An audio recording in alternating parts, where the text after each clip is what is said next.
Per detectar dificultats visuals a l'escola ens fixarem per blocs d'edat. De 5 a primer ens fixarem en moviments oculars, aclucar ulls o tics, mirar bé la pinça manual i torcedures estranyes de cap a l'hora d'enfocar. Primer a tercer ens fixarem en si es fan moltes inversions de lletres a l'escriure i a llegir, la definició de la dominància manual i salts de línia amb la lectura i si ens acostem molt a l'hora de llegir, o sigui l'enfoc.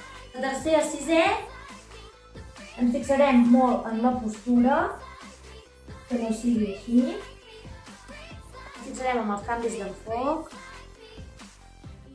i els canvis d'enfoc de la pissarra per copiar en un flaix. Tots aquests signes que es poden veure tampoc es poden passar en diferents etapes, però els principals és com una mica el que hem explicat.